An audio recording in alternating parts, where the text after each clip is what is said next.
ата-анаға тек қана звондап қойып қал жағдайын сұрау ғана емес, барып ата-ананың қасында қызметін жасау, ол кісінің кәдімгі қажет болып жатса аяғын уқалап беріп, қажет болып жатса бар жағдайын жасап, жылы суын дайындап, сондай бір керемет амалдар бар.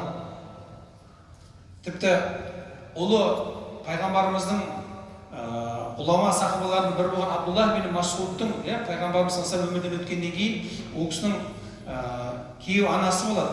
Қақ жасқа келген, әлжуаз, төсек тартып алып, жаңағы сырқаттан жатқан анасы болады. Сол анасының қызметін соншалықты жасағанда кейінгі сахабаларымыз, табиғиндеріміз біраз уақытқа дейін Абдуллах бин Масудтың анасы жасаған қызметі ерекше тәнті болып, үлгі етіп, соны кейінгі үмбетке уағыз насихат айтып жүреді. Ол кісінің сол бір ғана, басқа да қаншама анасы жасаған қызметтері көп. Бірақ тарихта қалған ең керемет біз үшін әсер қалдыратын бір ғана анасы жасаған қызметі, анасы төсек тартып сырқаттан жатқан кезде түннің бір ортасында, ай балам Абдулла, қатты шөлдеп бара жатыр, бір салқын су алып берші деп кешкілік уақытта баласына осы қызметті бұйырады. Абдулла орнынан тұра қалып, барып жаңағы суды, таза су алып келіп, ыдысты қарайласып, қазірде кранды аштың, су бере салдың емес қой. Оты сыртқа шығасың, басқа қыласың, қазірдегі емес, әртүрлі жаңағы ыдыстың ыңғайы да келмейді. Bir ыңғайлы ыдыс тауып, оны реттеп неғанша біраз уақыт өтіп кетеді ғой, айтайын деген. Енді суды алып келіп анасына келген кезде, анасын көзінен ұйықтап кеткен болады. Суды беріп, анасына сол жаңа қызмет жасайын десе, ананың тыныштығын, ұйықтап кеткен, сырқаттан жатқан анасының ұйқысын бұзам ба деп ойлайды. Кетіп қалайын десе, оянып кетіп, Абдулла суын қайда деп мені іздеп қала ма деп, сол екі ойдың ортасында тұрып, таң атқанша, жаңа қолындағы ұстаған, суын анасы көзін ашып, су сұрап қала ма деген қызметіне таң атқанша тұрғанды қайтылады. Бұл Абдуллах бин Масудтың анасы жасаған қызметі. Бұл анаға барып қызмет жасаудың үлкен қаншалық сауапты екенін айтып отыр. Сол сияқты ағайынға да барып қызметін жасап, олардың жағдайын сұрауда, мейлі ауылға барасыз, ағайын бар, қара шаңырақ бар. Енді бәріміздің қолымыздан ауылдың тірлігі келе бермейді, бірақ барып, ең болмаса қасына әңгіме айтып, ағайынға жақын жылылығымызды, сондай бір керемет қарым-қатынасымызды, бұл біз үшін өте үлкен баға жетпес мұра құрметті ағайындар. Ауыл деген бәріміз үшін үлкен ыстық. Енді қаладағылар тіпті осы баруға қарым-қатынасты міндет.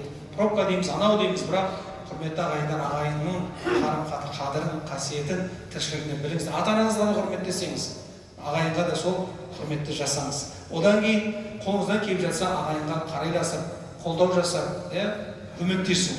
Құранда Бақара сүресінде Алла Тағала былай береді: "Лайсал бирра ан туаллу вужухакум қибала ал-машриқ вал-мағриб, валакиннал бирра ман амана биллахи вал яумил ахир вал малаика вал китаби ван набийин ва атал мала ала хуббихи завил қурба" деп айтады.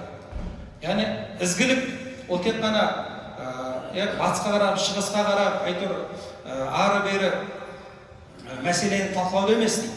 Ізгілік ол Құдайға сенуің, ақыретке сенуің, періштелерге, пайғамбарларға, кітаптарға сенуің дейді де, одан ізгілік яғни ең жақын туысыңа қолынан келгенше оларға қарайласып көмектесуің дейді. Міне қараңызшы, яғни төбедегі иманның шарттары айтылып жатыр. Иманның шарттарын Алла Тағала біздерге міндеттегеннен кейін жақыныңа, туысыңа қарайлас. Одан кейін жетімге, міскінге, жолда қалғандарға, жаңа құлды азат қылуға, одан кейін намаз оқы, одан кейін зекет бер, одан кейін сұрағандардың жағдайына қарайлас деп кейін келеді. Ең бірінші туысыңа, жақыныңа қарайлас деп Алла Тағала бұйырып жатыр. Сол үшін де ағайын туысқа қарайласу, хаққысын беру, олармен қарым-қатынасты үзбеу бізде құрметті жамағат бұл уәжіп нәрсе. Ата-анаға міндетті, парыз болса қызмет жасау, ал ағайын туысқа қарым-қатынас жасау біздерге міндетті. Жасамасақ күнәкар боламыз. Ол сауап болады, болмаса бұл барсаң болады, барсаң болмайды деген нәрсе емес. Шариғатымызда бұл міндеттеген. Себебі жәннатқа кіруіміздің бірден-бір біз үшін үлкен жауапты амал, мұсылман баласы жүктелген амалдың бірі осы ағайын туыстық қарым-қатынаста өте сақ болуымыз, құрметті ағайындар. Сөзімнің соңында пайғамбарымыз саллаллаху алейхи вассаламның мына бір хадисін айтқым келіп отыр. Мән сарраху ан ябсута лаху фи ризқи ау юнса лаху фи аthari фальясил рахима.